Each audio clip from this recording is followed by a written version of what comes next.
Bienvenue pour un nouvel épisode avec le Maroc depuis Washington. Nous aborderons cette semaine les axes suivants. L'inspecteur général des FARC s'entretient avec la sous-secrétaire adjointe américaine à la Défense chargée des affaires africaines. Le Maroc et les États-Unis renforcent leur coopération militaire. Les défis et enjeux sécuritaires pour le Maroc et les États-Unis. Et la politique étrangère américaine et le Moyen-Orient.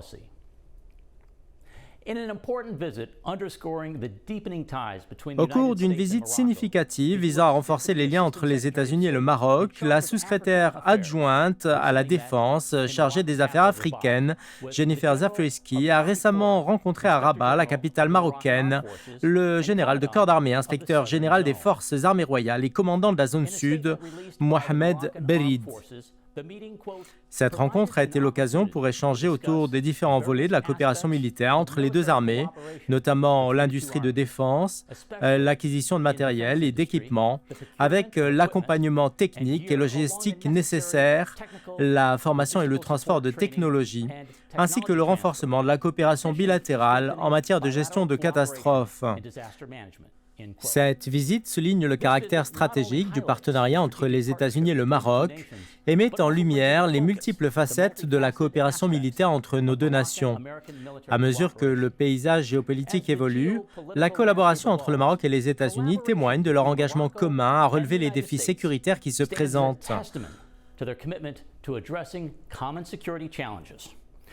En outre, ce partenariat symbolise l'importance plus large des relations entre les États-Unis et le monde arabe au niveau de la politique étrangère américaine. Au cours de notre échange, nous explorerons en détail les divers aspects de ce partenariat qui mettent en lumière l'importance de la coopération militaire entre le Maroc et les États-Unis, ainsi que les défis de sécurité communs qui les unissent. Nous examinerons également le rôle crucial des relations américano-arabes dans la formulation de la politique étrangère, notamment dans un monde en constante évolution. Grâce à cette analyse approfondie, nous espérons donner un aperçu des efforts de coopération qui façonneront l'avenir des relations internationales dans la région. Pour discuter de ces sujets, j'ai le plaisir d'accueillir aujourd'hui sur notre plateau deux invités distingués. Avec nous tout d'abord Clark Cooper, qui est chercheur principal non résident affilié à l'initiative Scowcroft au Moyen-Orient, tout en exerçant les fonctions de directeur principal chez Guard Hill House. Il a récemment occupé le poste de secrétaire adjoint aux affaires politiques et militaires au département d'État. Clark a été honoré du prix d'honneur supérieur pour sa coordination interinstitutionnelle exceptionnelle et sa mise en œuvre des aspects de coopération en matière de sécurité des accords d'Abraham. Par ailleurs, il a également occupé des postes de haute responsabilité au sein de l'administration Bush. Parmi nous également, le colonel David Desroches, actuellement professeur agrégé au Centre d'études de sécurité pour le Proche-Orient et l'Asie du Sud. Il a occupé le poste de directeur de la politique de défense au Moyen-Orient. Son parcours professionnel inclut des fonctions au bureau du secrétaire à la Défense en tant qu'agent de liaison auprès du ministère de la Sécurité intérieure, puis en tant que directeur principal pour le Pakistan, directeur des opérations de l'OTAN et enfin directeur adjoint du maintien de la paix. Et comme à l'accoutumée, avec nous, notre chroniqueur Georges Landrit, qui occupe depuis 1998 la fonction de président de Frontiers of Freedom, un groupe de réflexion conservateur axé sur les politiques publiques émanant de la vision de l'ancien sénateur américain Malcolm Wallop. Messieurs, soyez les bienvenus. Permettez-moi tout d'abord de commencer avec vous, Georges. En fait, le traité d'amitié le plus ancien liant les États-Unis à un autre pays est celui signé avec le Maroc en 1787. Un traité qui n'a jamais été rompu. Et le dernier épisode de cette longue histoire commune a été marqué par la visite au Maroc de la sous-secrétaire d'État adjointe américaine aux affaires africaines, Jennifer Zafriski.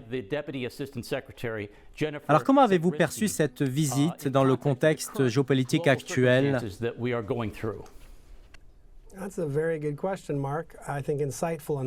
C'est une question très pertinente, Marc. Je trouve cela particulièrement perspicace.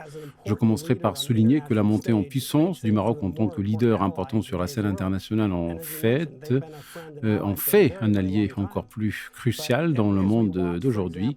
Comme vous l'avez mentionné, les liens entre les États-Unis et le Maroc remontent à très longtemps, mais la situation actuelle renforce davantage cette amitié, alors que des pays tels que l'Iran, la Chine et la Russie cherchent à étendre leur influence et à bloquer diverses initiatives, y compris potentiellement une menace pour le monde civilisé.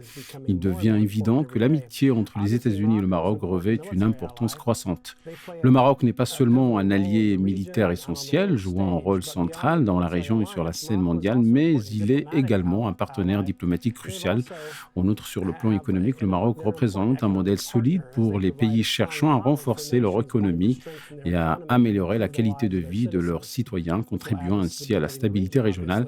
Contrairement à de nombreux leaders axés sur leurs intérêts personnels, les dirigeants marocains semblent concentrés sur la promotion des intérêts nationaux tels que la croissance économique, la sécurité nationale et les droits de l'homme, plutôt que sur le renforcement de leur pouvoir, de leur prestige et de leur richesse personnelle.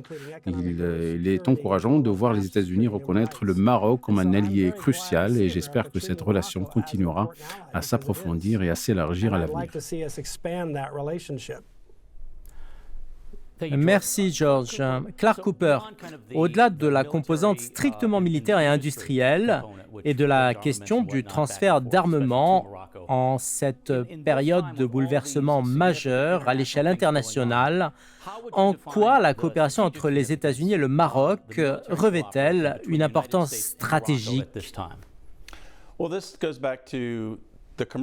Cela nous ramène à la dimension commerciale. D'ailleurs, il est important de souligner que l'aspect commercial et l'aspect militaire ne sont pas mutuellement exclusifs. Comme précédemment mentionné, les relations historiques entre les États-Unis et le Maroc au XVIIIe siècle revêtent une pertinence contemporaine. L'accès aux ports et le transport maritime représentent depuis toujours des éléments d'intérêt stratégique considérables partagés entre le Maroc et les États-Unis. Un exemple significatif remonte à l'année 1777 lorsque le sultan Mohammed III a autorisé l'entrée des navires américains dans les ports marocains. Cette relation revêt une importance durable, en particulier lorsque le Maroc cherche à devenir un véritable hub. Les enjeux partagés englobent l'interopérabilité, l'acquisition d'équipements militaires ainsi que la capacité à collaborer étroitement, notamment en matière de partage d'informations. Les accords substantiels conclus au cours des dernières décennies ont considérablement influencé la trajectoire actuelle de ces relations, notamment l'octroi du statut d'allié majeur non membre de l'OTAN en 2004 et la signature de l'accord de libre-échange en 2006 ont constitué des jalons cruciaux. Ces faits ont servi de fondement pour définir la voie à suivre en ce qui concerne les intérêts stratégiques partagés entre le Maroc et les États-Unis.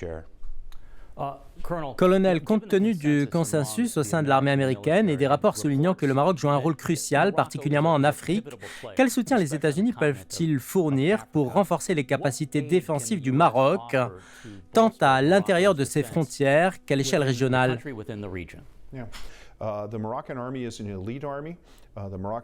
Écoutez, l'armée marocaine est reconnue comme une force d'élite et ses soldats sont largement considérés parmi les meilleurs au monde.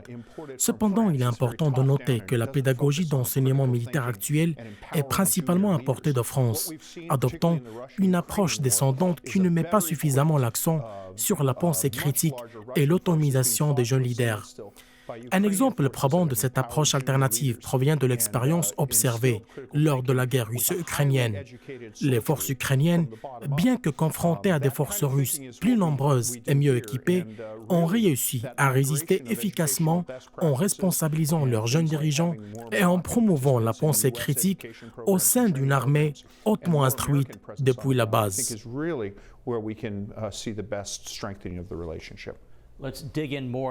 Alors, pour illustrer ce qui vient d'être dit, je vous propose maintenant d'écouter le reportage de notre correspondante Jihan Mansour, qui revient sur cette relation cruciale entre les États-Unis et le Maroc. On l'écoute. La secrétaire adjointe américaine à la Défense chargée des affaires africaines, Jennifer Zakriski, s'est rendue à Rabat, la capitale marocaine, afin de réaffirmer une fois de plus les relations profondes entre le Royaume du Maroc et les États-Unis d'Amérique. Ces relations sont qualifiées comme étant les plus longues de l'histoire de la diplomatie américaine. La coopération militaire entre ces deux nations amies atteint chaque année des niveaux avancés, démontrant l'engagement continu des deux pays envers cette alliance.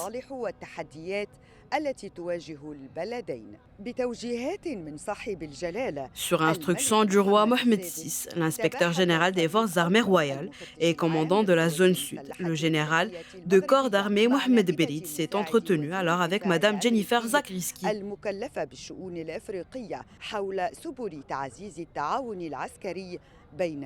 À cette occasion, tout en qualifiant les relations entre le Maroc et les États-Unis d'excellentes et d'ancrées dans l'histoire, l'inspecteur général des phares a rappelé que ces relations ont été initiées, notamment par la signature en 1786 du traité de paix et d'amitié maroco-américain, le plus ancien traité jamais signé par les États-Unis avec un pays tierce. Cette séance a également été l'occasion d'échanger autour des différents volets de la coopération militaire entre les armées marocaines et américaines, notamment l'industrie de la défense, l'acquisition de matériel et d'équipements avec l'accompagnement technique et logistique nécessaire, la formation et le transfert de technologies, ainsi que le renforcement de la coopération bilatérale en matière de gestion de catastrophes. Il est évident que les discussions se sont concentrées sur le rôle crucial des forces armées royales dans la préservation de la paix, les considérant comme un partenaire crédible, jouant un rôle clé dans la stabilité, la sécurité et la sagesse distinguant le Maroc des autres pays d'Afrique du Nord. لتكمل عقد الشراكات والاتفاقيات التي تجمع المملكة المغربية بالولايات المتحدة ولتؤكد مرة أخرى المرتبة التي تحظى بها المملكة المغربية بقيادة صاحب الجلالة الملك محمد السادس في فكر وأجندة الساسة الأمريكيين. كل ذلك بفضل الاستقرار والأمن والحكمة التي تميز موقع المغرب عن باقي دول الشمال الإفريقي. Jehan Mansour, La Maison Blanche, Média TV, Washington. Merci Jehan. Clark, revenons sur les discussions entre la secrétaire adjointe à la Défense chargée des affaires africaines et l'inspecteur général des forces armées royales sur les opérations de maintien de la paix. Alors, comment appréciez-vous l'importance de leur rôle conjoint ? Well, if we look at bilaterally what the United States and Morocco have focused on when we're talking about countering terrorism, countering Écoutez, si nous examinons les efforts conjoints des États-Unis et du Maroc en matière de lutte contre le terrorisme et le trafic illicite, nous pouvons percevoir le rôle du Maroc en tant que contributeur en matière de force de maintien de la paix. Lors des discussions sur l'application de la loi et le renforcement des capacités militaires entre les deux pays, le Maroc peut partager et exporter ses compétences en tant qu'État membre de l'ONU, assumant ainsi son rôle de contributeur majeur aux forces de maintien de la paix. Ce n'est pas une nouveauté et c'est là que les opérations de maintien de la paix offrent l'avantage de mobiliser les compétences nécessaires pour un mandat spécifique. Le Maroc, comme mentionné précédemment, s'est particulièrement distingué dans deux domaines où d'importants progrès ont été réalisés, à savoir la lutte contre le terrorisme et le trafic illicite. Ces domaines ont été des points d'investissement significatifs.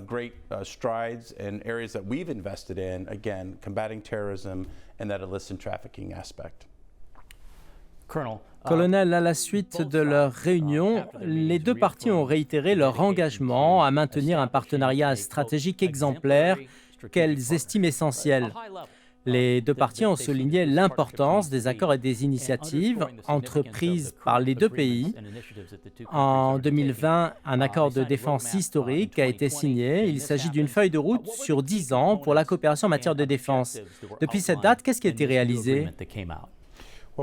Bon, nous ne sommes pas totalement certains car cela n'a pas été rendu public, mais un certain engagement public envers des exercices et des opérations plus approfondies a été signalé.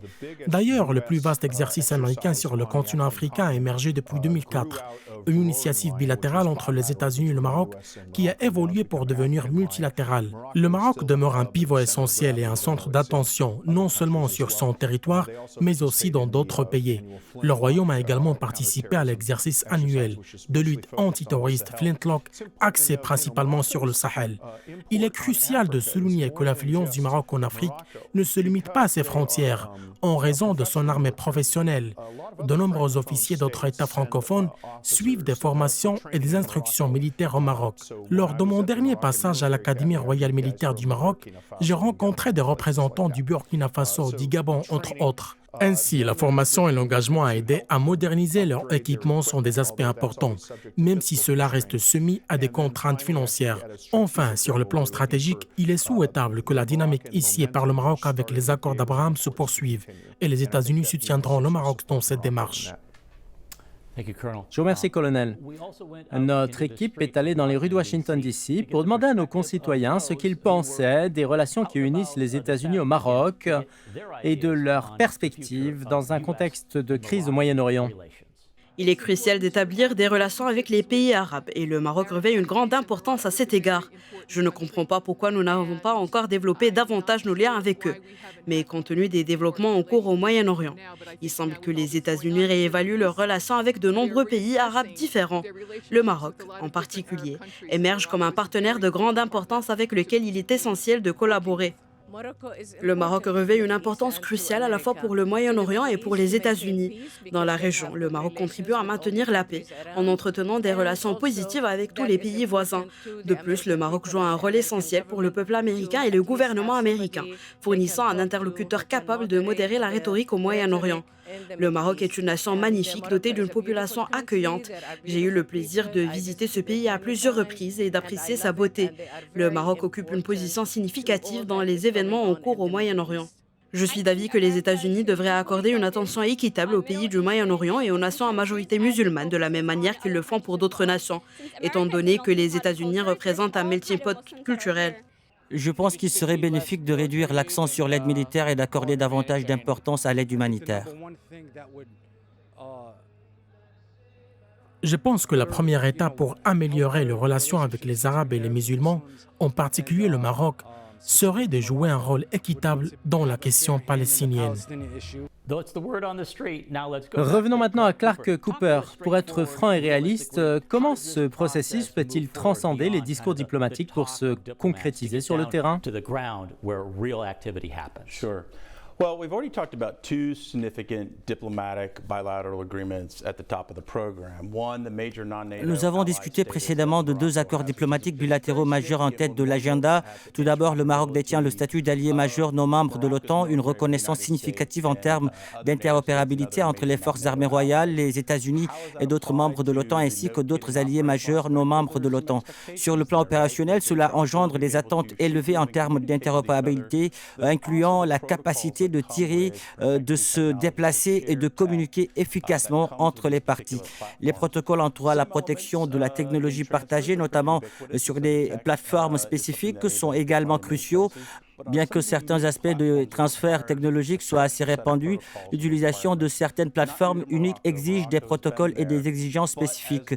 Bien que le Maroc ait déjà fait face à de telles attentes par le passé, un approfondissement des relations et l'accès à de nouvelles plateformes exigent une adaptation constante. Le Royaume est prêt à relever ces défis, mais il est essentiel de garantir une interopérabilité efficace, des normes de sécurité technologique partagées et des protocoles cohérents. Que le transfert se fasse par le biais du processus de vente militaire à l'étranger, État par État, ou même par le biais de transactions commerciales directes, des exigences similaires doivent être respectées. L'objectif est de s'assurer que tout équipement fourni au Maroc est protégé non seulement dans l'intérêt des États-Unis, mais également dans l'intérêt du Royaume.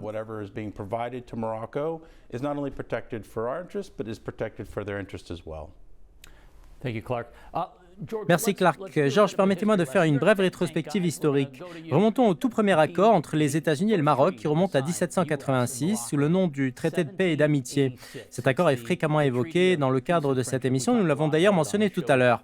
Alors la question centrale qui se pose est la suivante. Comment ce pacte historique qui a constitué en quelque sorte le fondement initial de notre relation perdure-t-il aujourd'hui près de 240 ans après sa signature ? Plus spécifiquement, quelle est son influence sur la coopération entre nos deux nations aujourd'hui?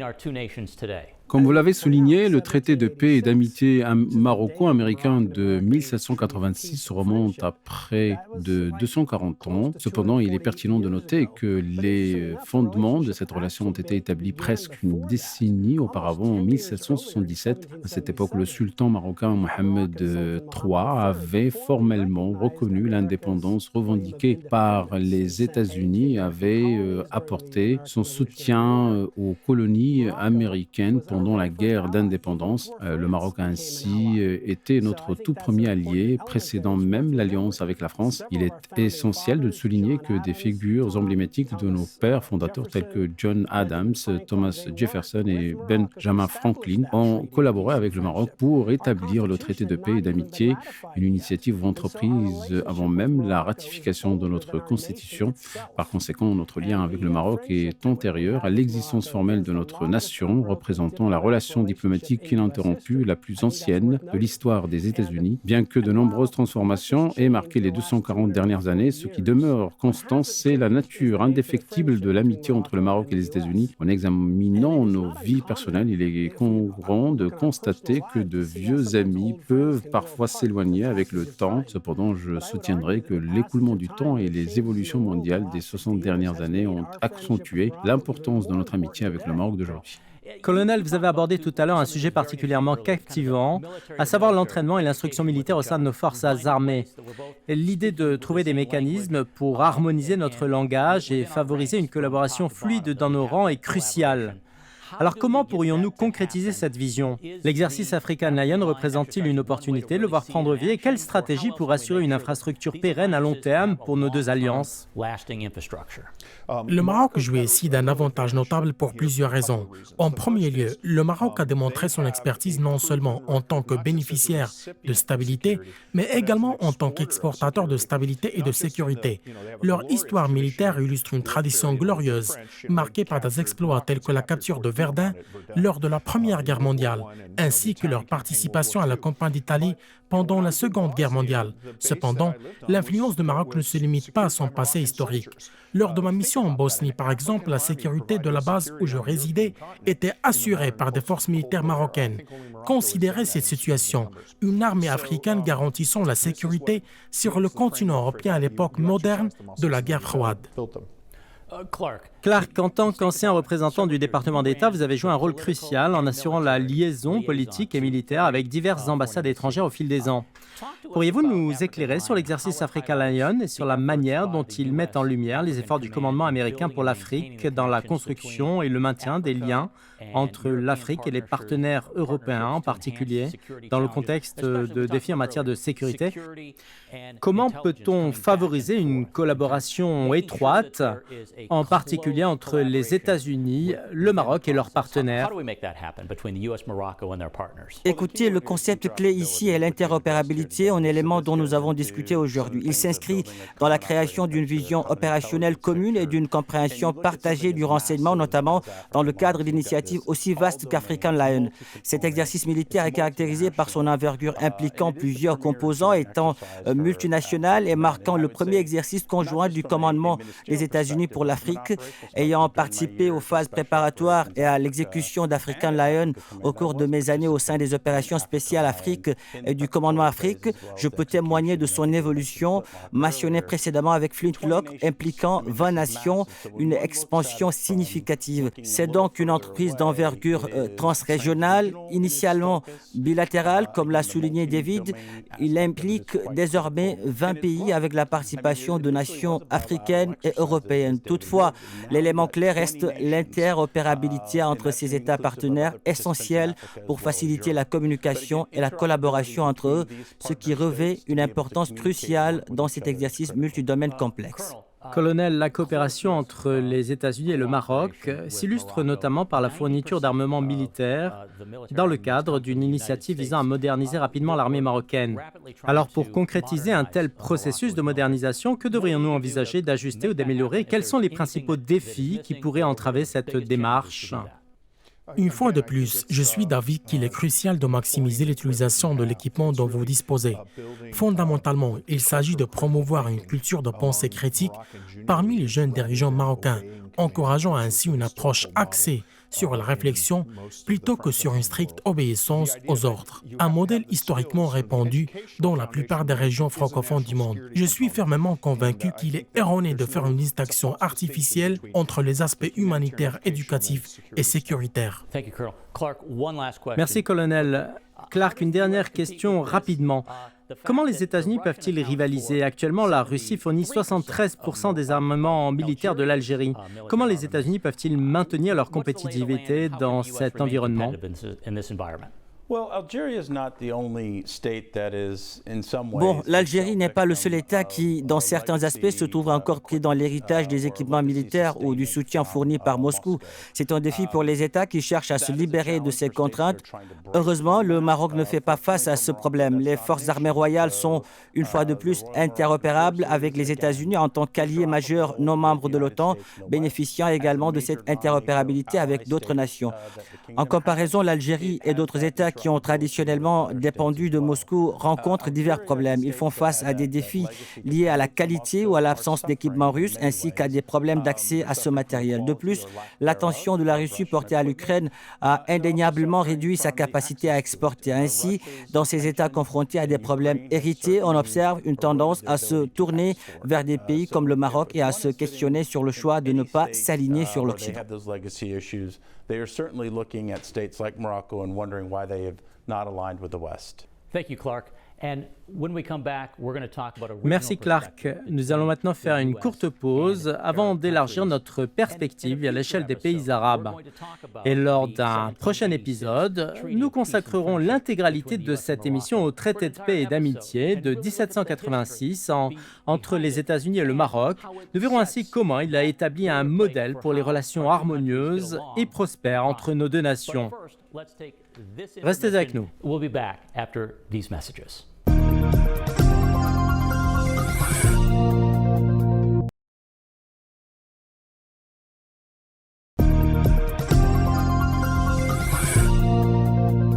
Welcome back to the second part of our program. Nous voilà de retour pour la suite de votre émission avec le Maroc depuis Washington.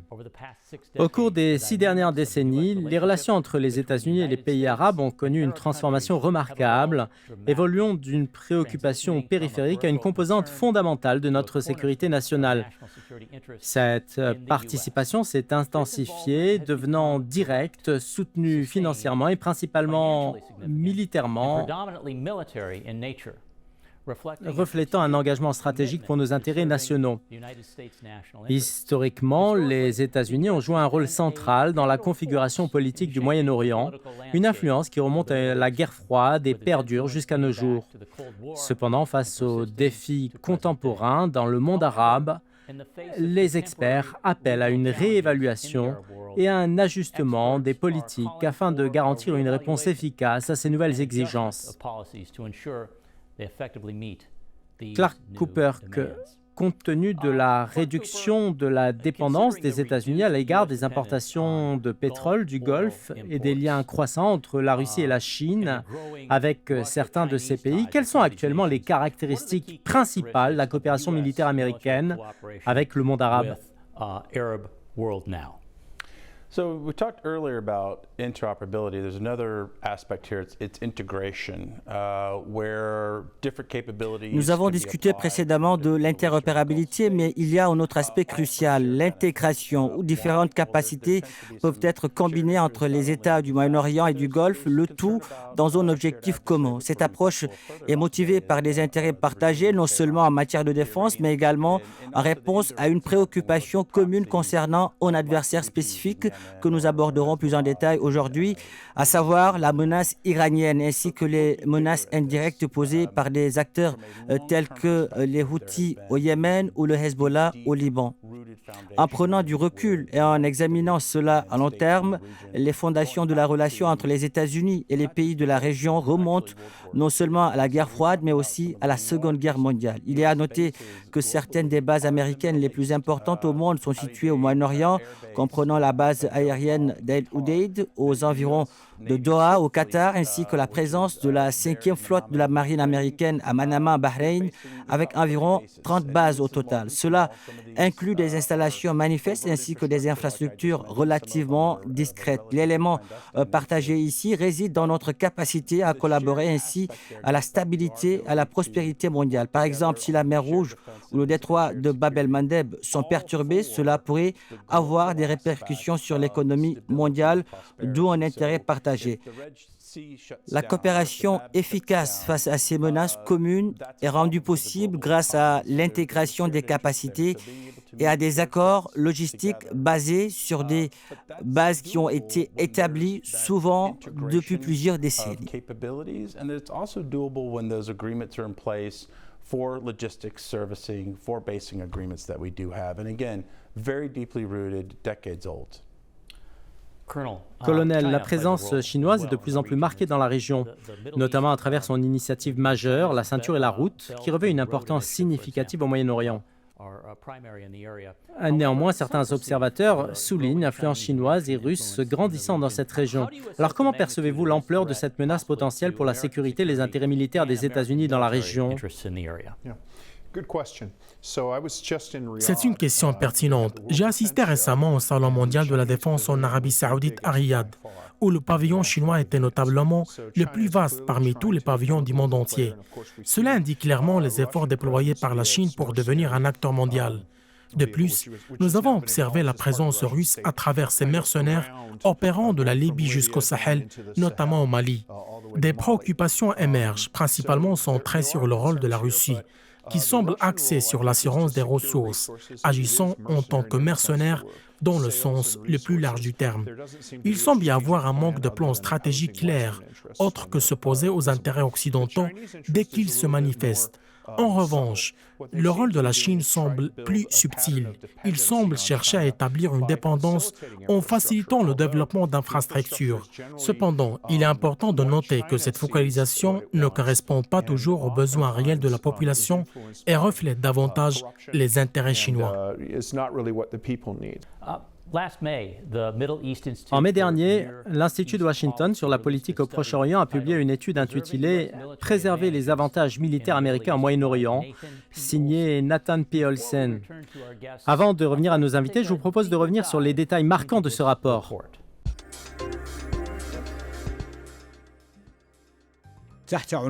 Sous le titre « Préserver les caractéristiques militaires américaines au Moyen-Orient », l'ancien colonel de l'US Air Force, Nathan Olsen, a rédigé une analyse sur le site Internet de l'Institut de Washington sur la politique au Proche-Orient. Cette analyse met en lumière la nécessité pour les États-Unis de prendre des mesures visant à maintenir leur supériorité militaire face à leurs deux principaux rivaux, la Russie et la Chine.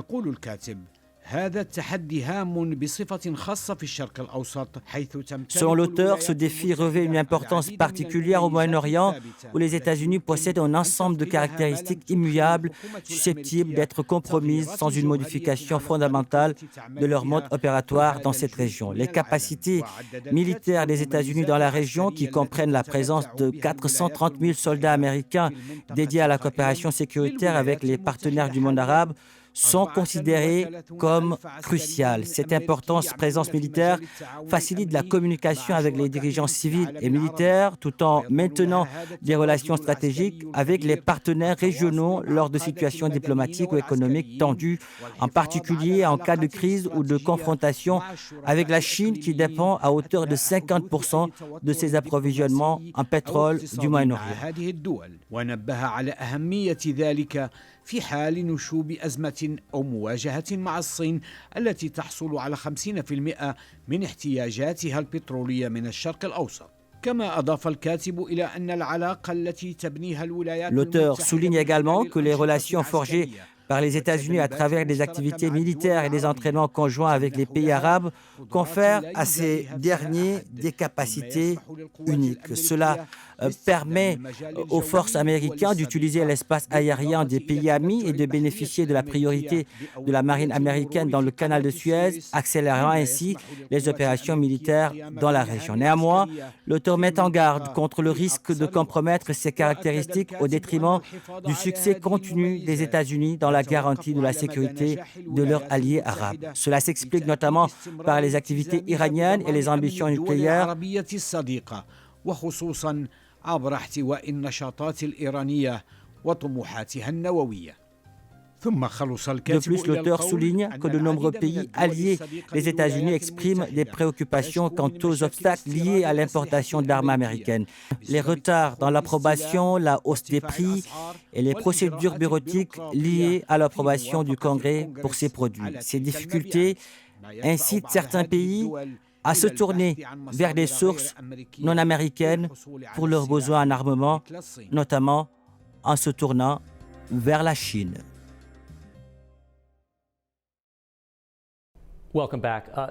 Georges Landrit, regardons la politique étrangère américaine et voyons comment elle s'adapte à l'accent mis par la Russie sur la sécurité, les ventes d'armes et les efforts pour réaffirmer son influence au Moyen-Orient. Quelles actions la Russie a-t-elle entreprises et quelles stratégies les États-Unis peuvent-ils déployer pour contrer cette influence russe?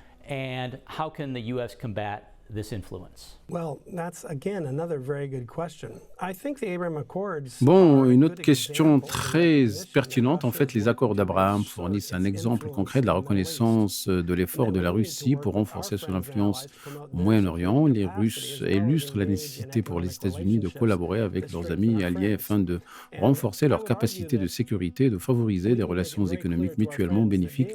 Il est impératif de communiquer clairement à nos alliés que l'amitié ne signifie pas la domination, contrairement à ce que la Chine, l'Iran et la Russie peuvent proposer. Ces nations cherchent souvent une forme de domination à long terme, souvent dissimulée en échange d'avantages immédiats qui sont largement médiatisés. En revanche, les États-Unis doivent offrir une amitié authentique, respectant et honorant la souveraineté de leurs alliés, coopérant avec eux pour atteindre des objectifs communs.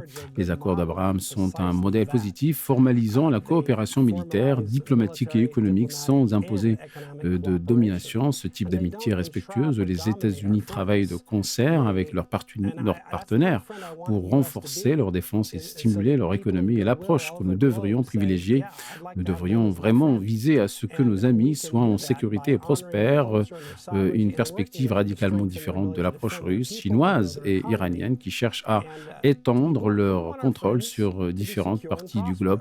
En mettant en avant cette différence d'approche, nous pourrions renforcer notre coopération avec un nombre croissant de pays partageant des valeurs similaires.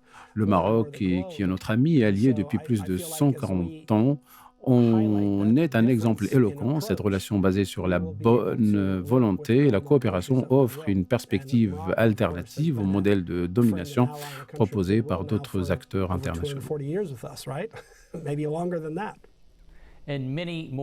Nous l'espérons vraiment et pour encore de nombreuses années à venir. Je me tourne vers vous, colonel Desroches. Actuellement, 50% de l'aide militaire américaine est destinée au Moyen-Orient. La Chine, de son côté, semble privilégier l'infiltration économique plutôt que le déploiement militaire dans la région. Alors comment cette stratégie économique de la Chine dissimule-t-elle ses objectifs en matière de sécurité et de défense, surtout dans une période aussi agitée alors que les États-Unis et la Chine rivalisent pour exercer leur influence dans cette région?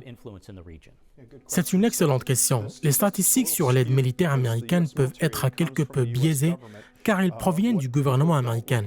Ce que les gens ne prennent souvent pas en compte, c'est le montant du commerce américain qui profitent aux États-Unis grâce à la vente de matériel.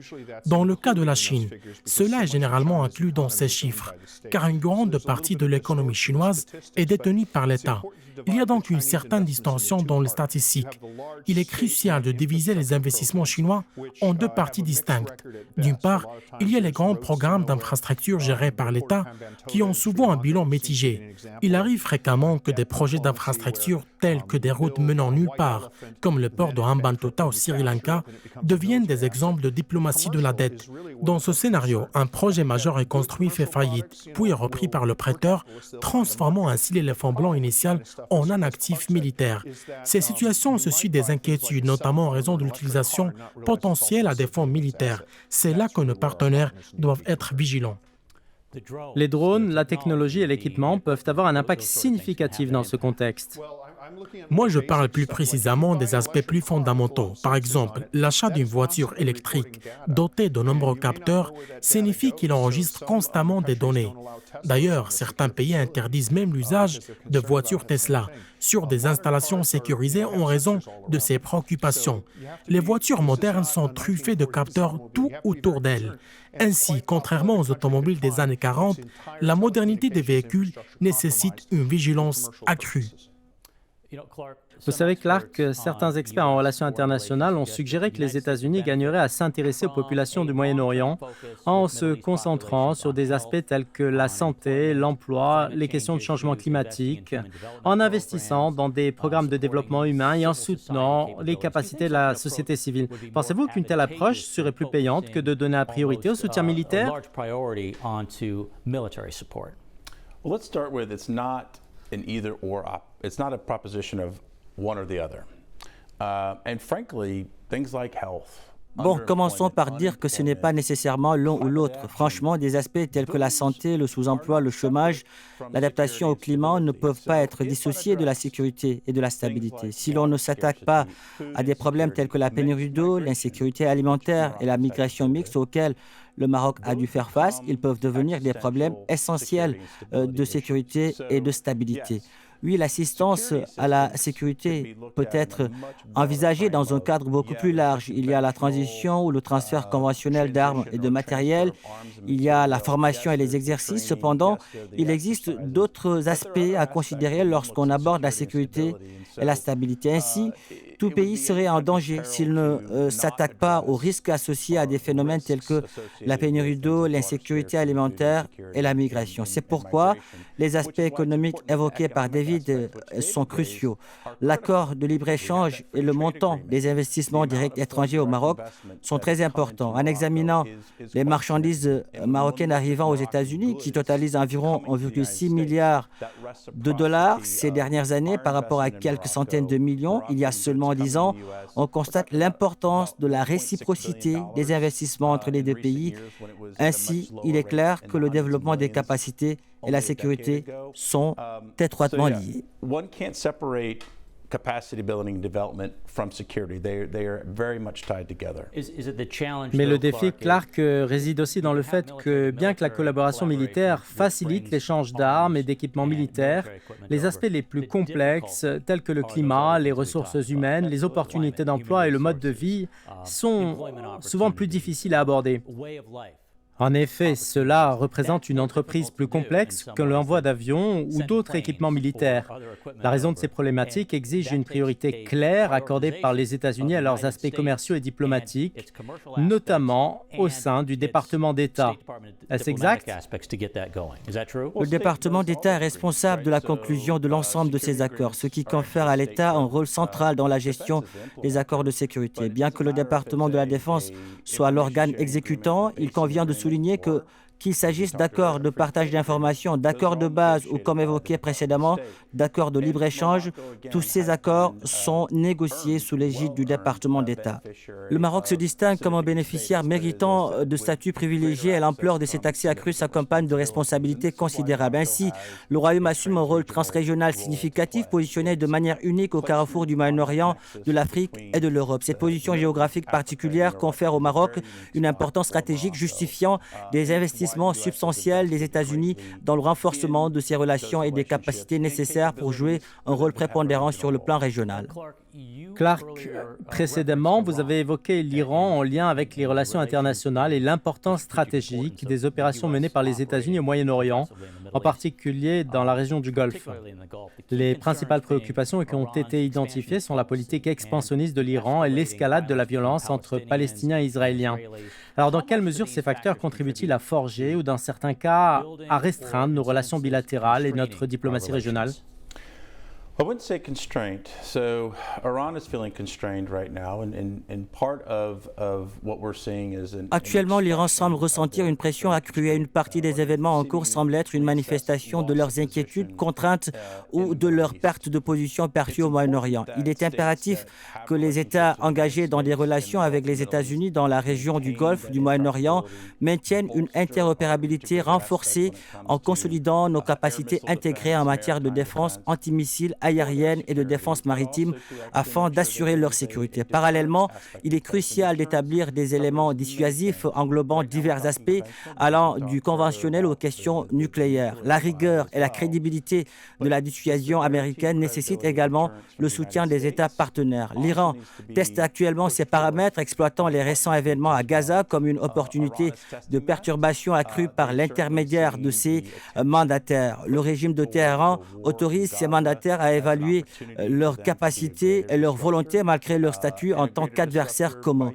La présence d'une menace partagée offre une opportunité et un objectif pour les partenaires et alliés de collaborer en vue d'assurer notre sécurité et notre stabilité. Cette nécessité est particulièrement critique à l'heure actuelle, étant donné la conscience de Téhéran de ces enjeux et leur volonté de mettre à l'épreuve notre détermination. Il est donc impératif de démontrer sérieux et crédibilité pour contenir les menaces émanant de l'Iran.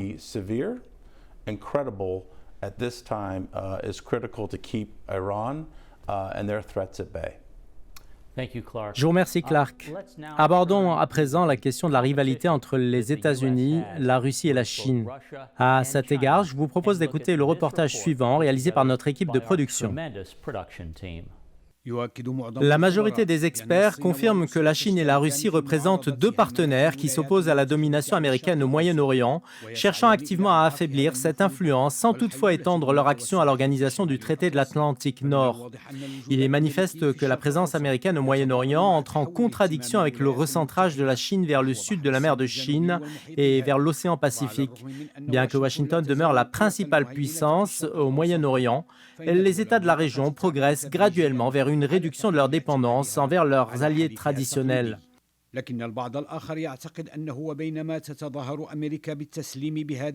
Certains observateurs estiment que malgré la conviction de Washington de la nécessité de faire face à cette compétition, les États-Unis tardent à précipiter l'inévitable confrontation avec Moscou et Pékin.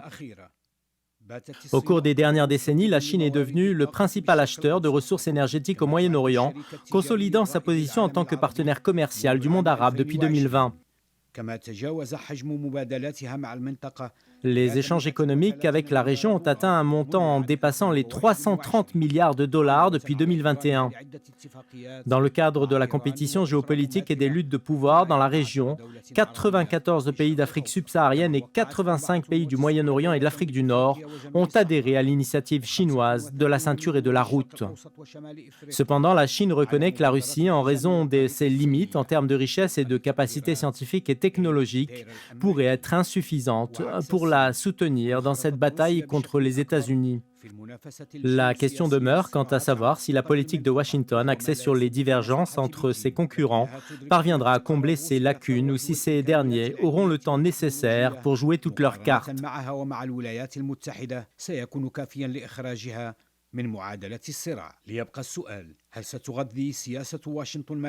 Il se pose également la question de savoir si les relations traditionnelles entre les États-Unis et le Moyen-Orient seront compromises, une interrogation que le locataire de la Maison-Blanche pourrait également exprimer.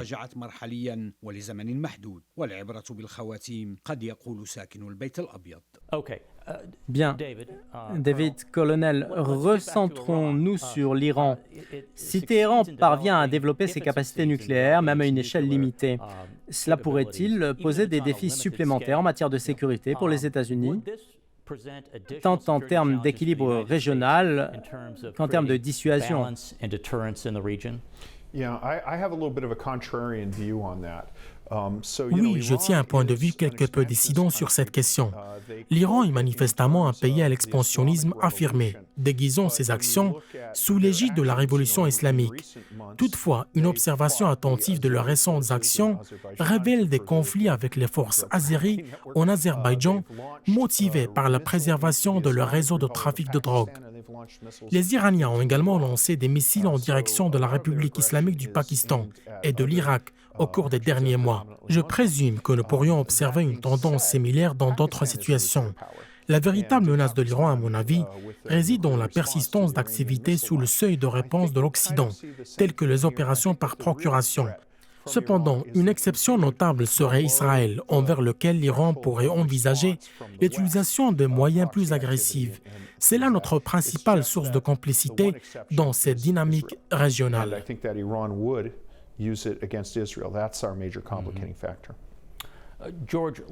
George, examinons le cas de l'Arabie saoudite dans la région. Nous sommes conscients que le président Biden a exprimé, tant au début de son mandat qu'au cours de sa campagne, des déclarations qui ont été mal reçues par les Saoudiens. Par la suite, dans une tentative de réconciliation, le président Biden s'est rendu en Arabie saoudite. Cependant, les relations entre les deux nations restent distantes. Ces répercussions des déclarations et des événements passés continuent-elles à influencer nos relations, surtout compte tenu des liens plus étroits qu'entretient l'Arabie saoudite avec l'ancien président Donald Trump? Il convient de noter que Joe Biden et Donald Trump sont actuellement engagés dans une campagne présidentielle très disputée. Excellent point. I do think that Joe Biden's statements continue to linger and, quite frankly, have probably kind of poisoned the relationship. It's kind of strange because supposedly the reason that former President Barack Obama selected Joe Biden years ago in 2008 to be his VP was because of his foreign policy expertise. Les déclarations persistantes de Joe Biden ont probablement affecté la relation de manière notable. C'est particulièrement intriguant étant donné que l'ancien président Barack Obama avait choisi Joe Biden comme vice-président en 2008 en raison de son expertise en politique étrangère. Cependant, des voix telles que l'ancien secrétaire à la Défense, Bob Gates, ont remis en question le jugement de Biden sur d'importantes questions de politique étrangère et de sécurité nationale au cours des dernières décennies. Les 3 dernières années semblent confirmer ces inquiétudes et cela a eu des répercussions négatives comme illustré par les relations avec des pays tels que l'Arabie saoudite. Contrairement à cette approche, Donald Trump a parfois été critiqué par son manque de nuances, mais sur la scène internationale, il a réussi à collaborer avec des alliés, à rechercher des intérêts communs et à conclure des accords de paix historiques. Cette approche a eu des implications militaires et économiques significatives. Il est crucial de reprendre cette démarche de collaboration avec nos alliés pour définir des objectifs communs, renforcer la coopération militaire et diplomatique tout en gérant la concurrence économique, en espérant que notre relation avec le Maroc puisse servir de modèle.